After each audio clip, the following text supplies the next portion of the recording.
शांति।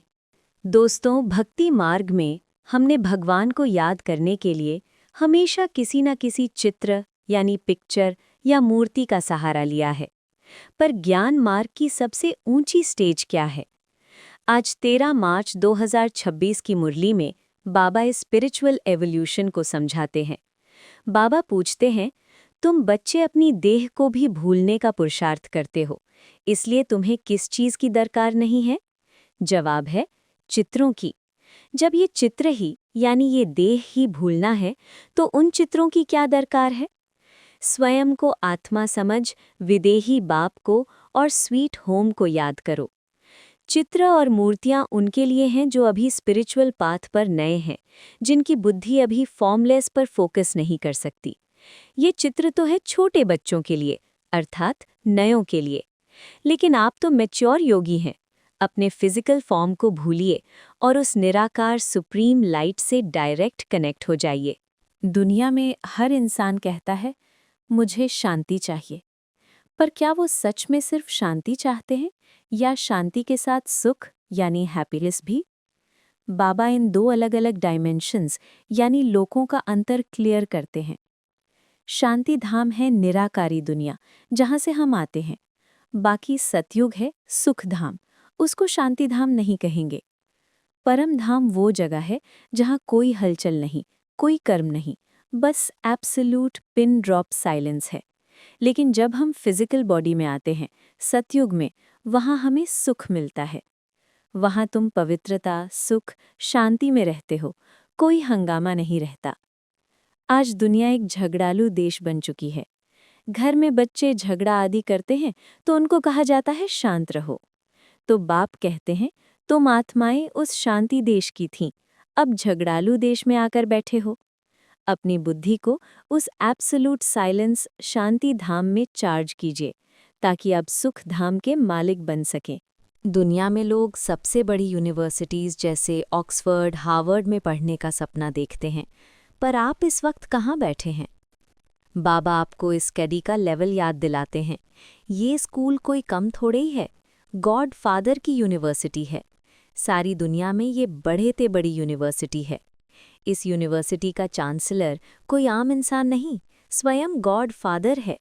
और यहाँ क्या पढ़ाया जाता है? यहाँ फिजिक्स या मैथ नहीं पढ़ाते, यहाँ डायरेक्ट सुख और शांति का वर्षा मिलता है। इसमें सब बाप से शांति और सुख का वर्षा पाते हैं। भक्ति मार्ग में हमने सिर्फ दरख्वास्त की थी, रोते थे कि भगवान आ जाओ, पर अब स्वर्ग का साक्षात्कार कराने वाला बाप हमको पढ़ा रहा है। ये भी बच्चों को नशा चढ़ना चाहिए। ये नशा इतना पावरफुल होना चाहिए कि दुनिया की कोई भी आकर्षण आपको इस पढ़ाई से दूर न कर सके। एक पेड़ का बीज बहुत छोटा होता है, पर उस बीज के अंदर उस पूरे पेड़ के पत्ते पत्ते का ब्लूप्रिंट छुपा होता है। हमारी ये मनुष्य सृष्टि भी एक विशाल पेड़ है, कल्प वृक्ष। और इस पेड़ का बीज कौन है? निराकार शिव कहते हैं। बाप कहते हैं, मनुष्य सृष्टि का चैतन्य बीज रूप हूँ। बीज होने के कारण सृष्टि के आदि मध्य अंत को जानता हूँ। वो बीज चैतन्य है। तुम तो बीज नहीं हो, मैं बीज हूँ, इसलिए मुझे ज्ञान सागर कहते हैं। दुनिया के बड़े बड़े ऋषि मुनि इस पेड़ की टहनियों और पत्तों में उलझ गए, पर बीज तक कोई नहीं पहुंच सका। ऋषि मुनि कोई रचता और रचना के आदि मध्य अंत को नहीं जानते। आज वो बीज खुद आकर आपको इस पूरे ब्रह्मांड की हिस्ट्री और ज्योग्राफी समझा रहा है। आप डायरेक्टली क्रिएटर से कनेक्ट हो गए हैं। इस स्पिरिचुअल पाथ पर चलते हुए भी कभी-कभी अचानक कोई बड़ी बीमारी आ जाती है या कोई भारी नुकसान हो जाता है। ऐसा क्यों? क्योंकि ये हमारा 84वां यानी आखिरी जन्म है। जो भी पिछले जन्मों का हिसाब किताब है यानी कार्मिक डेट्स हैं, वो इसी जन्म में क्लियर होना है। बाबा हमें बहुत प्यार से समझाते हैं, ये अंतिम जन्म है। कर्म भोग की भोगना भी खुशी में हल्की हो जाती है। जब दर्द आए तो रोना नहीं है, रोने से दर्द और भारी हो जाता है। कुछ भोगना से, कुछ योग बल से हिसाब किताब चुकतू होना है। इसे ऐसे सोचिए कि आपका एक बहुत बड़ा लोन यानी डेट क्लियर हो रहा है। कर्म भोग को कर्म योग से अर्थात बाप की याद से खुशी खुशी चुकतू करना है। हर दर्द के आगे कर्म योगा यानी पावर ऑफ रिमेम्बरेंस की ढाल लगा दीजिए। खुशी खुशी हिसाब चुकतू कीजिए, क्योंकि इसके बाद सिर्फ सुख ही सुख है। जैसे जैसे समय आगे बढ़ेगा, इस पुरानी दुनिया का विनाश तय है। बाबा आने वाले समय का एक चित्र ग्लिम्स दिखाते हैं।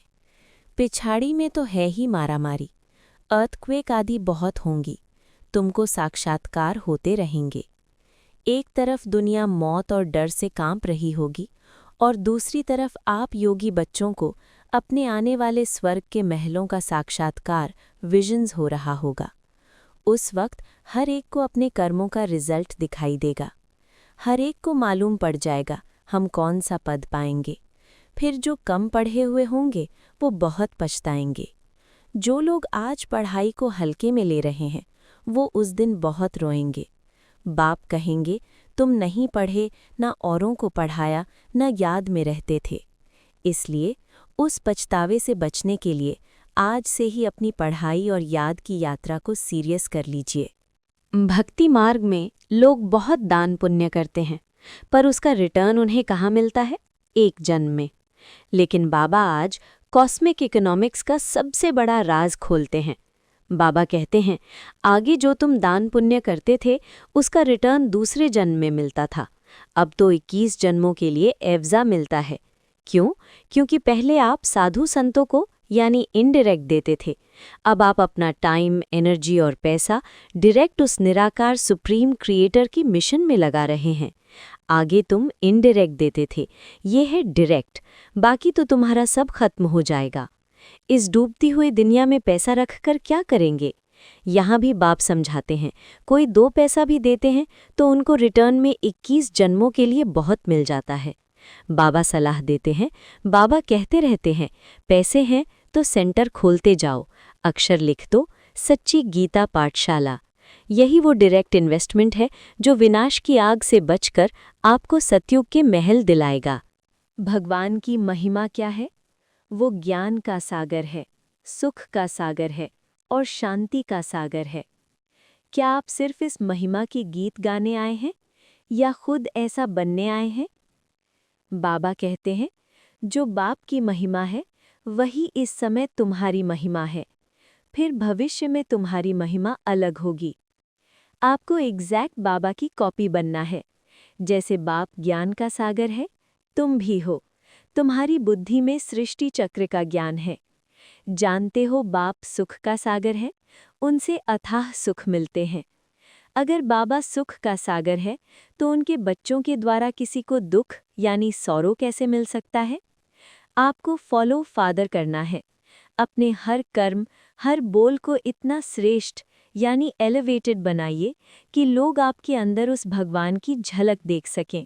जिंदगी भर इंसान एक ही खेल खेलता है, कुछ पाने की खुशी और कुछ खोने का दुख। आज के वरदान में बाबा हमें इस लूजिंग एंड फाइंडिंग के गेम से हमेशा के लिए आज़ाद कर देते हैं। बाबा कहते हैं हम बाप के सर्व खजानों के बालक सो मालिक हैं, नेचुरल योगी, नेचुरल स्वराज्य अधिकारी हैं। जब आप इस यूनिवर्स के सबसे बड़े मालिक के बच्चे हैं तो आपको भिखारियों की तरह मेहनत क्यों करनी चाहिए? यही गीत सदा गाते रहो कि पाना था सो पा लिया, खोया पाया, ये खेल नहीं करो। कभी खुशी मिली तो खुश हो गए, माया आई तो रो पड़े, ये खेल बंद कीजिए। पा रहा हूँ, ये अधिकारी के बोल नहीं। जो सच्चा राजकुमार होता है वो कभी मजदूरी नहीं करता। जो संपन्न बाप के बालक, सागर के बच्चे हैं, वो नौकर के समान मेहनत कर नहीं सकते। आज एक लंबा सांस लीजिए और अपने दिल से कहिए, जो मुझे चाहिए था वो मुझे मिल गया है, मैं अब पूर्ण हूँ, कंप्लीट हूँ।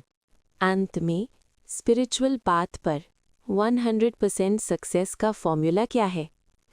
अव्यक्त इशारा कहता है फेथफुल बनना। लेकिन फेथ किस में? सबसे पहले स्वयं में पूरा फेथ चाहिए, फिर बाप दादा और सर्व परिवार की आत्माओं में फेथफुल होना पड़ता है।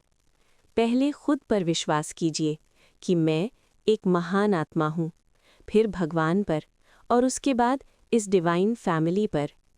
जब आपके अंदर ये तीनों फेथ लॉक हो जाते हैं तो रिजल्ट क्या निकलता है?